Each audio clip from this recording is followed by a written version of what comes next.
metastasis, Laura will show that we put later on a second threshold here where this group has like hardly any risk of developing metastasis. I know she wants to use that too.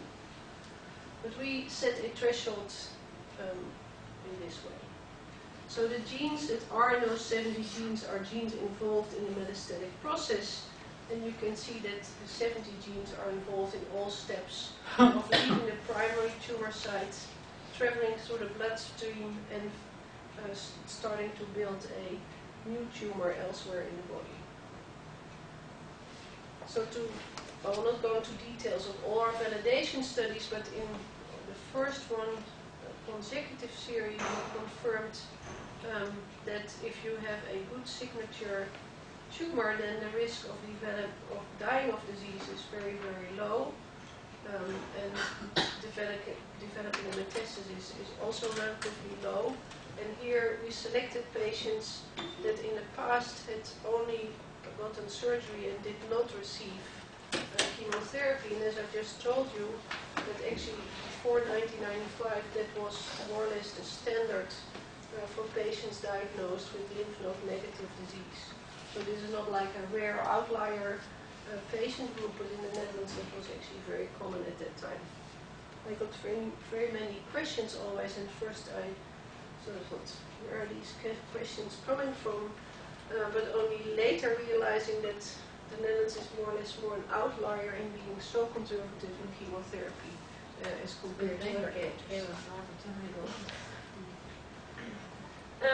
So we also saw that already in small tumors, smaller than 50 millimeters, actually a proportion has already a high-risk signature. So that tells us that, like is seen by Chuck Peru and Teresa Surrey, that really the activity of genes is really intrinsic to how that tumor starts. So really from the start on 10 cells, 1 cell, it's already determined whether you're looking at an aggressive tumor or a much less aggressive tumor. So the diameter in its own is not sufficient. So we later validated that in 5 European hospitals under a European consortium called Transbig, where again patients who did not receive systemic treatment in the past in 5 countries showed similar outcome prediction. So in this case, if you compare that same patient population to what I showed you before, adjuvant online, where we also defined the clinical low risk group as defined as predicted 10-year survival probability of more than 88% for estrogen receptor positive patients and only 2 for ER negative, we could compare the prediction of both using either one of those tools. First of all, in this same series, you can see that the proportion of high-risk patients by either one is a different proportion. So you would already reduce the number of low-risk patients by taking a gene profile. But also we observed that they assign patients as being high-risk and low-risk in a different way. So approximately 1/3 is discordant, which we have been observing in many other instances. And when we compared the prediction of outcome of disease by either the gene activity or the clinical pathological parameters, you can see that these curves are better separated here than here. So that's also, so first of all, you assign less people to high risk by the 70 gene, but you also do it in a better way. Although there's still, of course, room for improvement. So, if I showed you before that most guidelines would select overall in stage 1 and 2, 75% of patients with toxic chemotherapy, and that, or 70% have a risk to, no, in current clinical pathological risk assessment would actually over-assign many patients to high risk based on those factors by using tumor genomics, and this is also true for the other prognostic tests that I showed you. You could already reduce the number of patients and thereby reducing over and under treatment.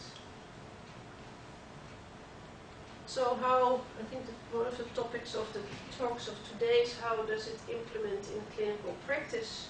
And I think one of the first studies we did is that we showed that in 16 community hospitals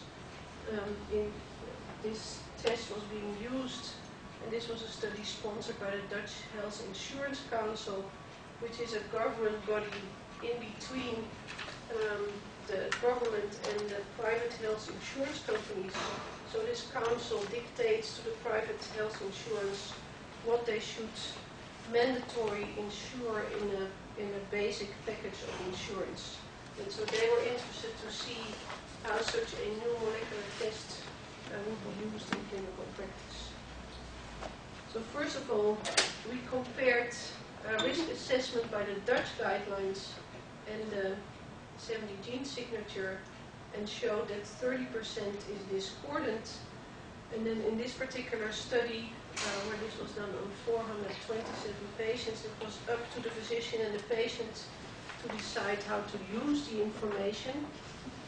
But it was assessed that 2/3 of those patients actually adapted their treatment advice based on the additional prognostic gene signature.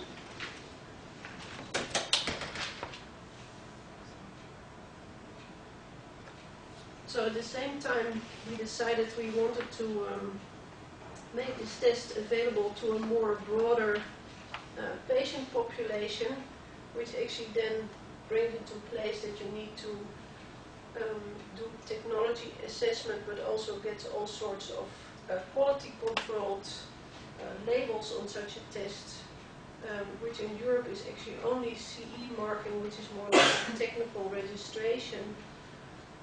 And we opted to have an ISO, which is like a CLIA laboratory certification. And for the US, this test got FDA approved and is now taken up in guidelines in the Netherlands and in European international guidelines. So this took a few, 2-3 years to set this all up, to make sure that when you do this once, that you will actually know what you're doing, and that such a test really gives reliable results that are given out in the same way over and over again.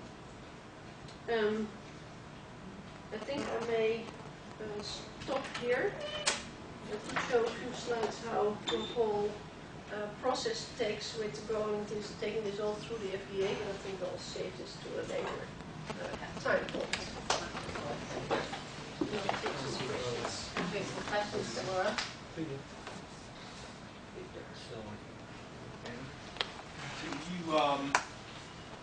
I guess, this is extremely useful for planning therapies. Do you see that in the future you might be able to use this gene expression profiling while a patient is undergoing treatment in order to modulate the drugs they're taking, the timing or the dosage, and adapt and see how they're responding? I think this was one of the main reasons why I came here. To work on a clinical trial, and I think Laura will talk about it, iSpy, where, so the test I showed you, MammaPrint, the 70 gene test, allows you to have prognostic information. But on top of that, one would like to give the information whether a tumor is responsive to a certain drug the patient will get. So those kinds of studies are done in, for instance, neoadjuvant trials like iSpy.